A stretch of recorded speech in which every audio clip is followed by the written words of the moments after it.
Welcome back to American Sunrise. I'm T. Bates. Always good to have you along for the ride, particularly when it's Friday. We really want to invite you to join the conversation on Getter, Rumble, YouTube, all of our social media. Time now, though, to take the political pulse of America and the beat today, you ask? Well, it would have to do with former Special Counsel Jack Smith, who is defending his decision to subpoena phone records from several Republican lawmakers, calling the move, quote, entirely proper and narrowly tailored. In a letter to Senate Judiciary Chairman Chuck Grassley, Smith's team said the data collection known as toll records was limited to just 4 days around the January 6th riots, and it did not include the content of calls. Grassley says he is continuing an independent probe into the FBI investigation, codenamed Arctic Frost, that led to Smith's election-related case against President Trump. Smith, of course, insists that his actions follow Department of Justice policy, while Republicans are comparing the move to Watergate. Joining me now with reaction is the co-host of Cowboy Logic, Donna Fiducia. Donna, good morning. Yo, yo, yo to you. What do you make of all of this?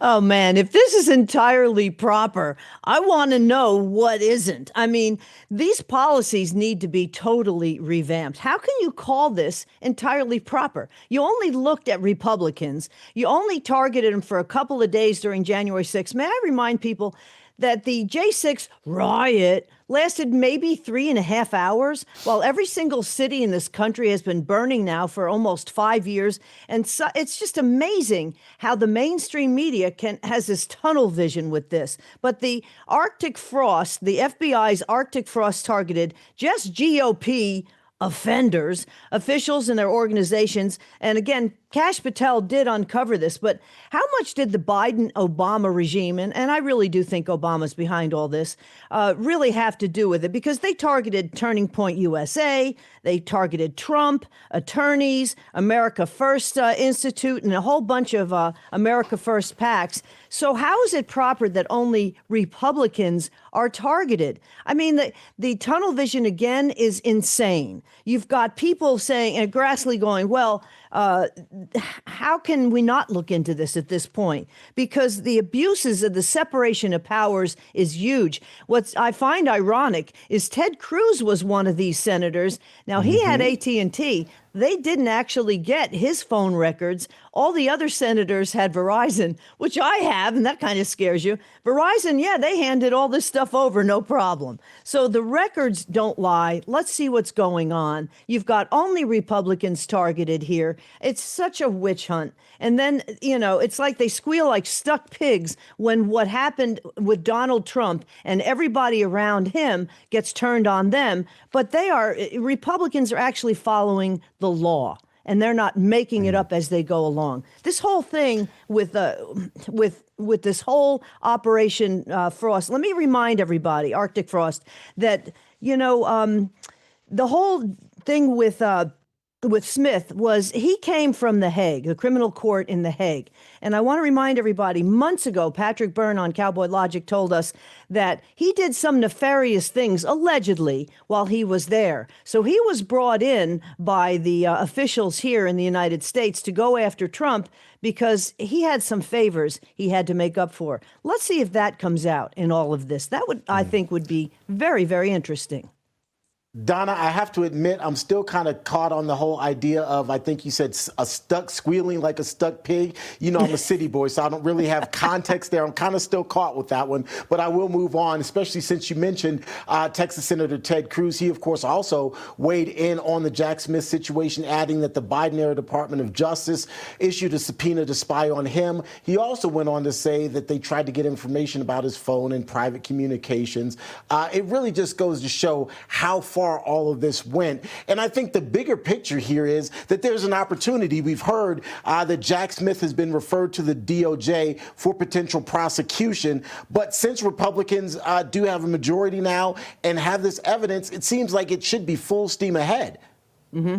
And I don't know, it's pretty apparent, I think, at this point, Terrence, that a lot of the deep staters, the blob, as Mike Benz calls them, are still there, because this is low-hanging fruit. This, to me, is something that really needs to be investigated. Heads need to roll, and that's just not happening fast enough. And if we don't get elections fixed and we have a Democrat-controlled Congress next year, it's really going to be a huge problem. Things are just slow rolling. And it's very frustrating. I know our viewers know what's going on. But what's really frustrating is when you watch things like these No Kings protests and everything else last couple of days, how many people are really clueless as to what really is going on, because they just don't get the entire story, the rest of the story, as Paul Harvey used to say. This needs to be investigated, heads need to roll, and people need to be subpoenaed right away, or else we are going to run out of time. We're burning daylight. So let's switch to some of the rhetoric coming from lawmakers on Capitol Hill. Escalating rhetoric specifically from the left. Texas House Democrat Jolanda Jones raising the temperature on CNN earlier this week. I'm sure you've heard it, but I'm going to play it for you again. Here we go. Work. I'm from the hood, okay? So when a bully comes, like, if there are no rules, you literally have to figure it out. So Donald Trump has changed things, and people trying to do what's always been done is not going to work. And I think that's why Democrats are losing black people. That's why they're losing poor people, because poor people, all they want is for us to fight. So if you hit me in my face, I'm not going to punch you back in your face. I'm going to go across your neck. All right, I'm just going to leave that there, and I'm going to sit back and let you have a swing at that one. Yeah, well, I mean, look at what happened with Charlie Kirk. They're condoning this. They want some lunatic out there, which already happened with Charlie, and it happened twice with President Trump. What about Luigi Mangione? They think he is a rock star.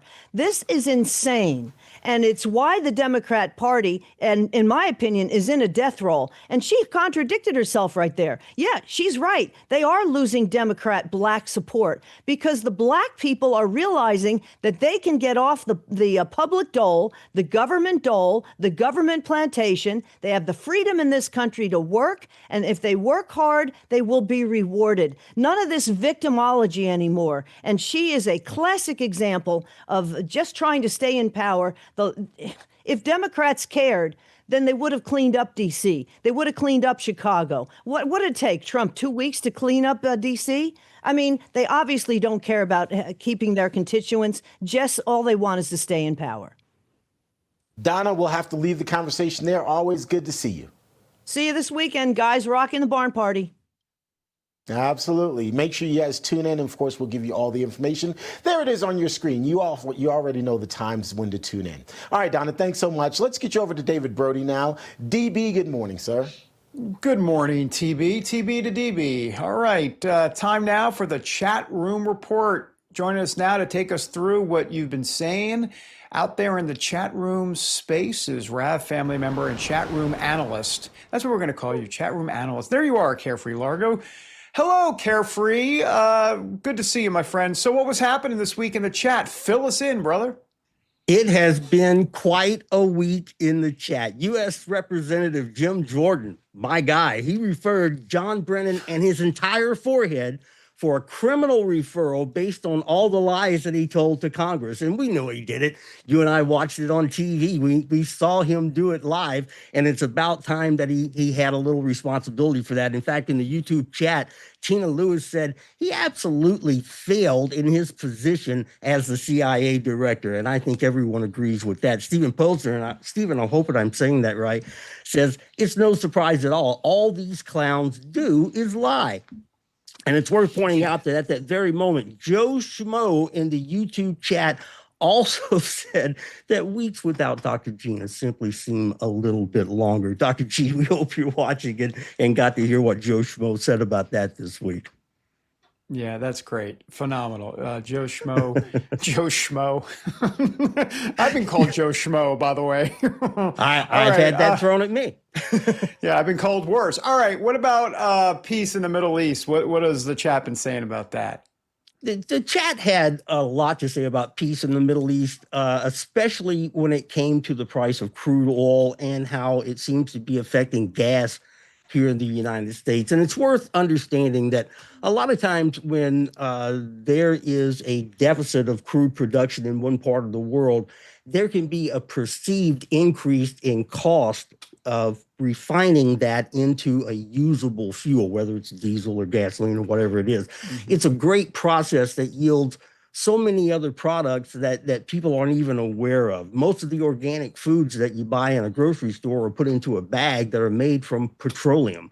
So when they say paper or plastic, it's really just something to make you feel good.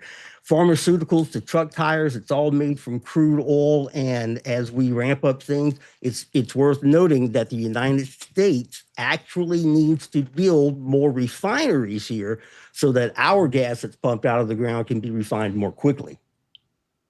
Yeah, for sure. Hey, by the way, let me take a look.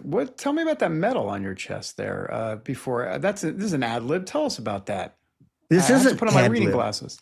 This was sent to me by my dear friend, the Zen Master. I am a RAV brand ambassador now, and there's a whole lot more coming about the RAV ambassador program coming to Real America's Voice. Another great opportunity for the viewers to get more involved than they already are, and there'll be much more coming out about that very, very soon.